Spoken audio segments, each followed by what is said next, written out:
Hi friends, ഇതെൻ്റെ വീടിൻ്റെ മുറ്റാണ് കേട്ടോ. ഇന്ന് വൈകിട്ട് ഇടിയോട് കൂടിയ നല്ല മഴയായിരുന്നു. പെട്ടെന്നുള്ള മഴയായതുകൊണ്ട് തന്നെ അലക്കിയിട്ട തുണികളെല്ലാം നനഞ്ഞു. ഞങ്ങളെ വീട്ടിൽ ഒത്തിരി ചെടികളുണ്ട്. മഴ പെയ്തു കഴിഞ്ഞാൽ ചെടികളെ കാണാൻ ഒരു പ്രത്യേക ഭംഗിയാണ്. കുറച്ച് ദിവസങ്ങളായി നല്ല മഴയായിരുന്നല്ലോ.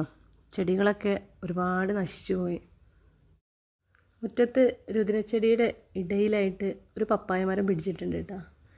നമ്മളാരും നട്ട് പിടിപ്പിച്ചതല്ല, തനിയെ ഉണ്ടായതാണ്. അപ്പോൾ അതിൽ കായ പിടിച്ചിട്ടുണ്ട്.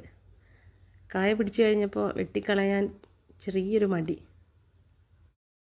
ഒരു ദിവസം മോനത് വെട്ടിക്കളഞ്ഞതാ. എന്തോ അത് വീണ്ടും വളർന്ന് ഇപ്പം നല്ലൊരു കായ പിടിച്ചിട്ടുണ്ട്. നല്ല മഴയും ഞാൻ കുറച്ച് ബിസി ആയതുകൊണ്ട് തന്നെ ചെടികളൊന്നും ശ്രദ്ധിക്കാറില്ലായിരുന്നു. അതുകൊണ്ട് തന്നെ ഒക്കെ അടുക്കും ചിട്ടയും ഇല്ലാണ്ടിരിക്കുകയാണ്. ചെടിത്തടങ്ങളിലെല്ലാം പുല്ല് വന്ന് നിറഞ്ഞിട്ടുണ്ട്. മുറ്റം നിറയെ മുളയിലയാണ്. അപ്പുറത്തെ പറമ്പിൽ നിന്ന് വീണതാണ് കേട്ടോ.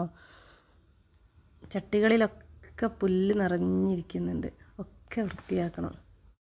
ചട്ടികളിലൊക്കെ നിറയെ പുല്ലുകളാണ്. ഒക്കെ ഒന്ന് അടുക്കി പെറുക്കി വെക്കണം. കണ്ടില്ലേ, മുറ്റത്ത് അപ്പുറത്തെ പറമ്പിൽ നിന്ന് പാറി വന്ന ഒത്തിരി മുളയിലകളുണ്ട്. എല്ലാം ഒന്നും അടുക്കി പെറുക്കി വെക്കണം. ഇവിടെ ഇക്കാക്കും മക്കൾക്കും ഒത്തിരി ഇഷ്ടമാണ് കേട്ടോ ചെടികളൊക്കെ. നമ്മൾ തൊട്ടടുത്തുള്ള നഴ്സറികളിൽ നിന്നാണ് ഓരോ തൈകൾ വാങ്ങി പിടിപ്പിച്ചത്. കുഞ്ഞു കുഞ്ഞു തൈകൾ വാങ്ങി പിടിപ്പിച്ചതാണ് കേട്ടോ നമ്മൾ ഈ കാണുന്നതൊക്കെ. ഇതിലെല്ലാറ്റിൻ്റെ പേരുകളൊന്നും എനിക്കറിയില്ല. പക്ഷേ വെറൈറ്റി ചെടികൾ കാണുമ്പോഴൊക്കെ ഞാൻ നഴ്സറിയിൽ നിന്ന് വാങ്ങിക്കൊണ്ടുവന്ന് വെക്കും.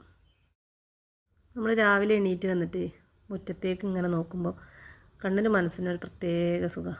ചുറ്റും പച്ചപ്പായിട്ട്. ഈ സമയത്ത് പൂക്കളുകൾ കുറവാണ്. വീടിൻ്റെ സിറ്റ് ഔട്ടിൽ 2 ഫ്രൂട്ട്സിൻ്റെ തൈ വെച്ചിട്ടുണ്ട്. പിന്നെ കുറച്ച് ചെടികളും വെച്ചിട്ടുണ്ട്. ഓരോ ചെടികളും പ്രത്യേക പോട്ടി മിക്സ് തയ്യാറാക്കിയിട്ട് നട്ടുപിടിപ്പിച്ചതാണ് കേട്ടോ. ഇനിയിപ്പോൾ ഞാൻ വീട്ടിലില്ലെങ്കിൽ തന്നെ ഇക്കാക്കയും മക്കളൊക്കെ നന്നായിട്ട് ചെടികളെ നോക്കും. 2 നേരം നനച്ചു കൊടുക്കും നമ്മൾ.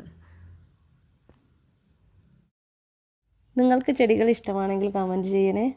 പ്ലാന്റ്സ് ഇഷ്ടപ്പെടുന്ന നിങ്ങളുടെ കൂട്ടുകാർക്ക് ഷെയർ ചെയ്യാൻ മറക്കരുത്. എൻ്റെ ചാനൽ സബ്സ്ക്രൈബ് ചെയ്യാനും മറക്കരുത്.